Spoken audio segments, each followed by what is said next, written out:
we're sure all of you might have seen the movie Top Gun. At Andhra Pradesh and Telangana Directorate, they've got our very own Top Gun, who is none other than our very own Deputy Director General, Air Commodore V M Reddy. Sir was commissioned into the fighter stream of the Indian Air Force on 16 December 1989. Sir has added many feathers to his cap. Apart from being a Jaguar pilot, he was also a pilot attack instructor, an instructor at the Institute of Aerospace Safety and the College of Air Warfare. He was also a commander of the UAV squadron and an electronic warfare range. He is also an alumni of the prestigious National Defence College, Delhi.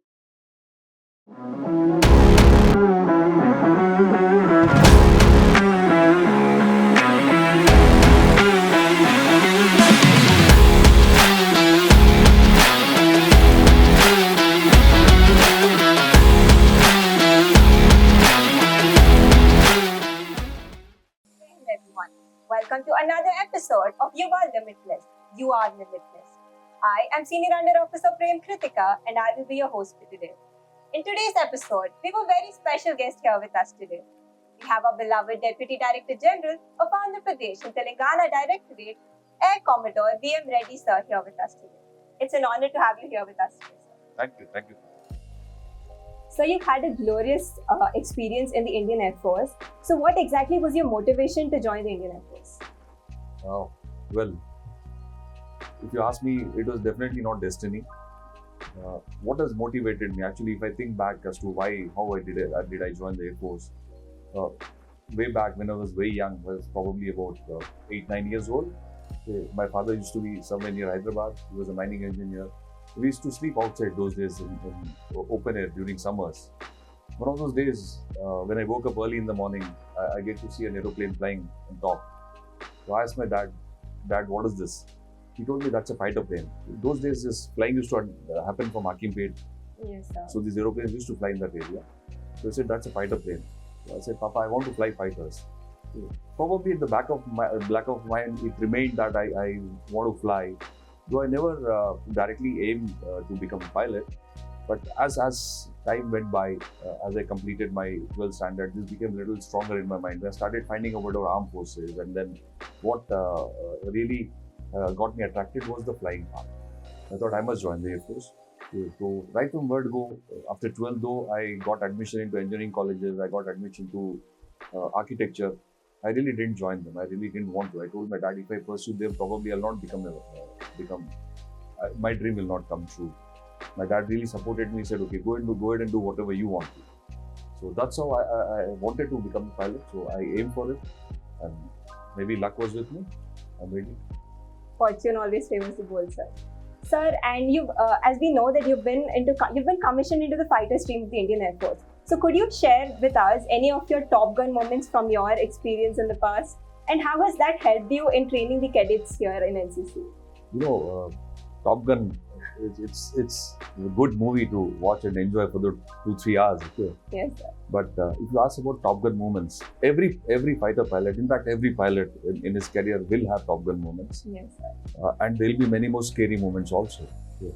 You ask, they probably seldom any pilot in the world who have not had near miss, okay, or close encounter with death.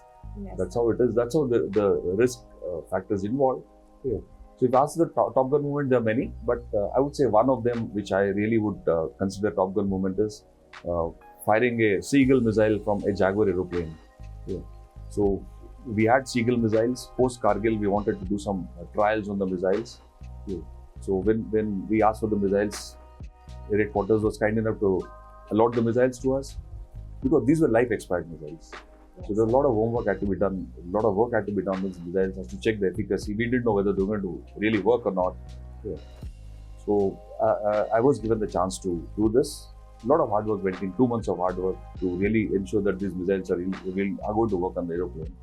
And when finally the day came, we went off. It was as planned, okay, and I was able to fire the missile, and it really sunk a decommissioned naval ship. Okay. Why I call it Top Gun moment? Because I'm the only fighter pilot in this entire world who has fired a Seagull missile successfully from a Jaguar aeroplane. That's great to know, sir. After that, the missiles have our life expanded they've been out of AirForce. Thank you so much for sharing it with us, sir. So this was your first posting into the National Cadet Corps. So have you faced any challenges while training the cadets, being the Deputy Director General of the Andhra Pradesh and Telangana Directorate? And how did you tackle these challenges? Before you come to this question, your question had two parts. Previous question. The Yes, second sir. part is how this experience of a fighter pilot Yes, helped sir. you in handling this NCC out here. I must tell you that it really helped me a lot. What has helped me? It is focus. In fact, as a fighter pilot, you need to be really focused on what you're doing, because you don't know what's going to come next, and Yes, it has sir. to be split-second decisions.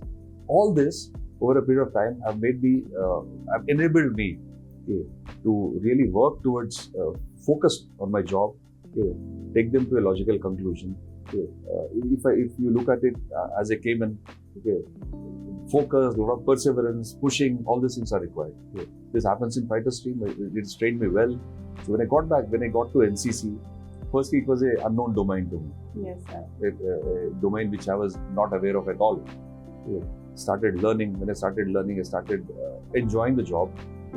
If you look at it, the most of it that helped me was on-job training.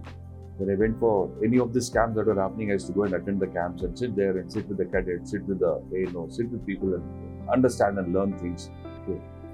It definitely helped me because I knew where to focus and where not to, where to focus less, where to focus more, and we really did that very well. And eventually, you all know the results, how well our directorate did, how well our Yes, cadets sir. of our directorate did. We really excelled in almost all the camps. So did you have any exposure to NCC before you joined the Indian Air Force?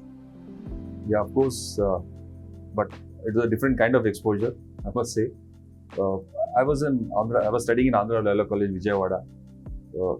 Of course, it does have NCC. We had NCC Air Wing that time also in Loyola College, Vijayawada. So we were given an option of joining NCC.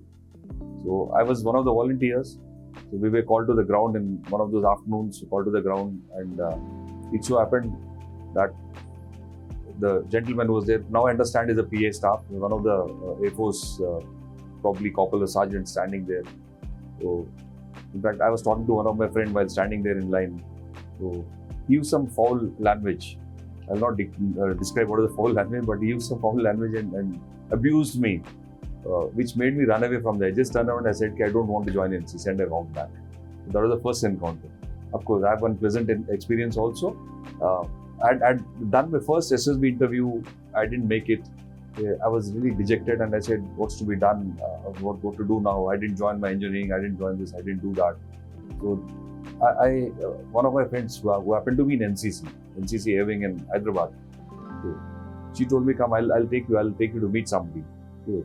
I don't remember the name of, I think it was Wing Commander Tiwari, who was CEO of one of the NCC Air units out here. So I went there. She took me to him and introduced me to my friend who was not made it to SSB. So he was the one who told me, SSB is a very small failure.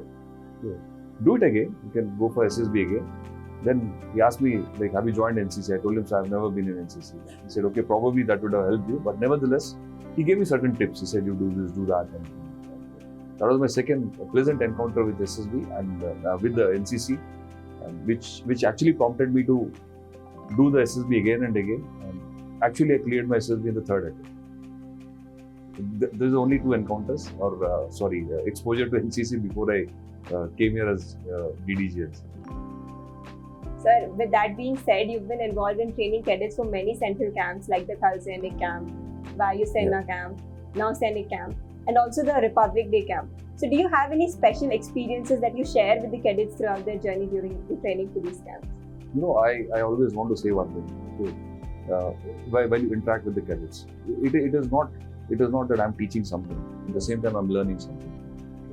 It's been a great experience. If you look at it, when I train, of course, I should train them how to focus. At the same time, it was learning for me in the sense, I got to learn a lot of things from the cadets themselves by asking questions, by seeking a knowledge from them, as to how do you do particular thing, how do you focus, how do you read, how do you do the time management.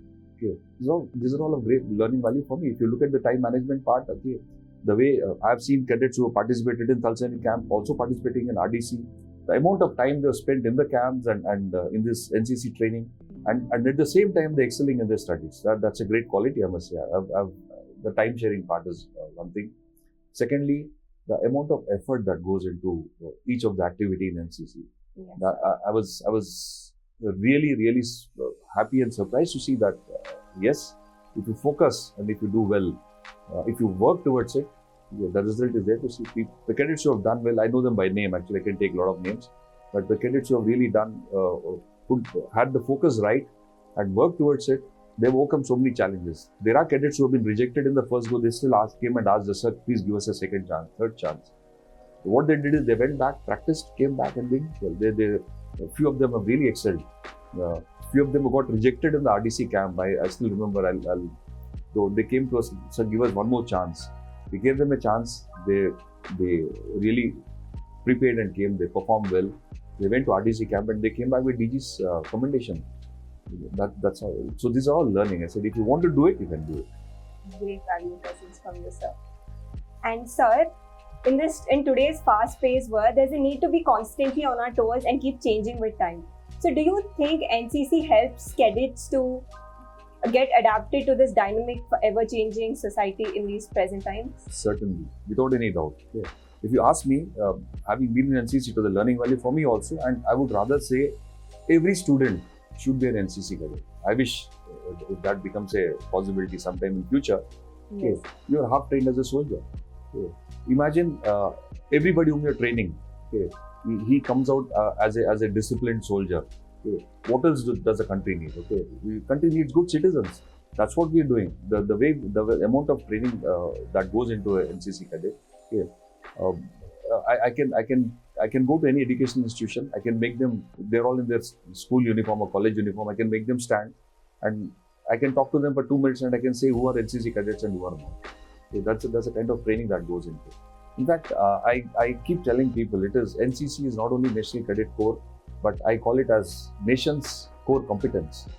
Okay, imagine the entire nation. Okay, everybody is so self-disciplined as an NCC cadet. When I talk about discipline, yes, we all teach you. Your school, colleges teach you. We in NCC teach you a lot of discipline. But what is more important is self-discipline. Self-discipline is what you do when nobody is watching you. That's what is self-discipline. That is one thing which is imbibed into the NCC cadets, and I see that happening. Okay. They walk the way they walk on the parade ground, even when they are walking in the street. That is what is self-discipline. The respect that the self-respect that you get, okay, the esteem that you feel that I'm an NCC cadet, that shows up wherever you go. That's a great quality. Yes, sir. Thank you so much, sir. So, could you share with us your personal mantra or your belief in life, which you would like to share with the cadets who are watching us? I always tell people, okay, even when I used to come for this RDC camps, other camps, and I used to tell them, please have an aim in life. You have to have a goal in life. It's not that, like if you're studying, okay, before you reach 10th standard, you have to have some focus as to what am I going to do after 10th. Am I going to go into sciences? I'm going to go into arts. This focus has to come in. Okay. Once you have a goal in life, then aim towards achieving that goal. Okay. It is highly possible. Okay. In the sense, if you want to do it, you can do it, but you have to follow the correct path, okay, and work towards it. Okay. That is the mantra which I always tell people: focus, work towards it. Want to achieve it, you will achieve. Yes, sir. Sir, there might be many people watching this podcast whose aspiration is to join the armed forces or to become a fighter pilot.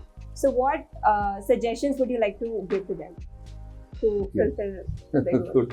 Everybody nowadays, every NCC cadet who has, they say our aspiration is to join the armed forces. Yes, sir. Okay. I must tell everyone, armed forces is not a piece of cake. Think once, twice, 10 times, especially for people who want to become fighter pilots. Okay. It's not an easy ball game altogether. It's a different game altogether. You really have to strive, work hard. You have to work odd hours. Okay. There's nothing like that. Like early morning, like how I become an early riser is because our flying briefing starts at 4:30, 5 in the morning. So you have to wake up at least 1 hour before that. You're waking up at 3:30, 4. It became a habit in the sense, I made it habit. Even if there's no early morning flying, I used to catch up with that time on studying.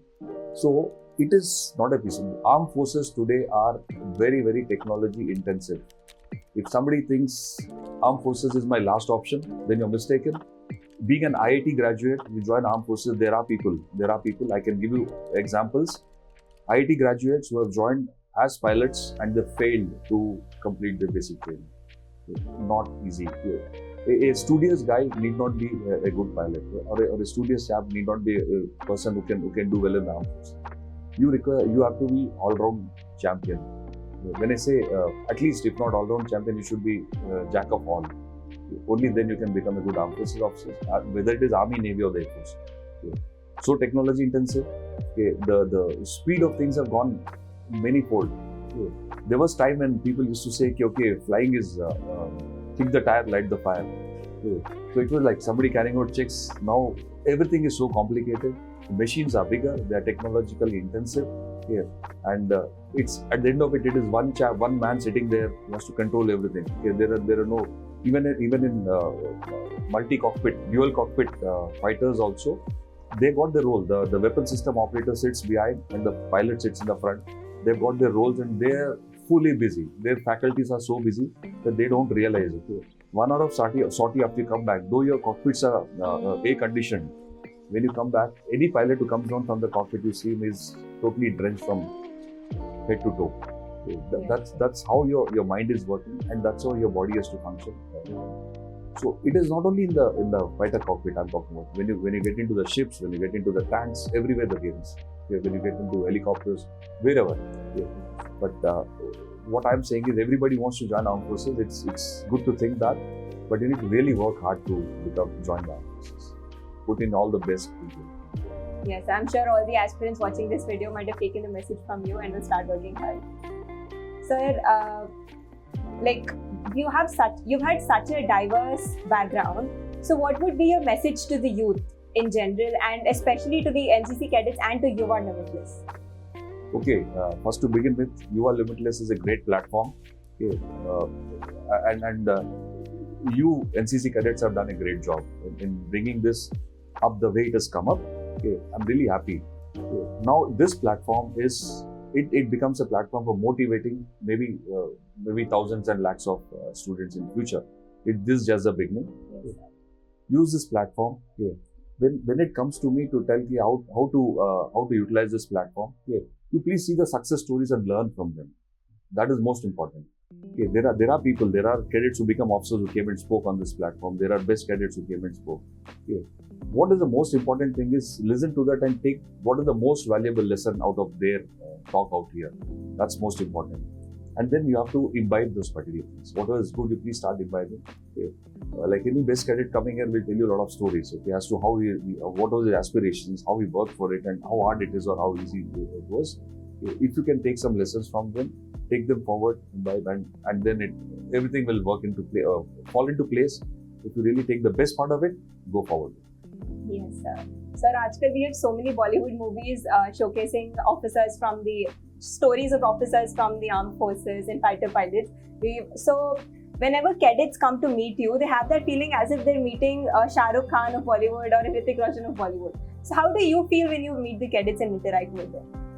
Okay, when we talk about Hrithik Roshan and Shah Rukh Khan, I heard in one of the interviews Hrithik Roshan was speaking. He said, I really felt I was a fighter pilot. Okay. But if you ask me honestly, I never felt that I was Hrithik Roshan or Shah Rukh Khan.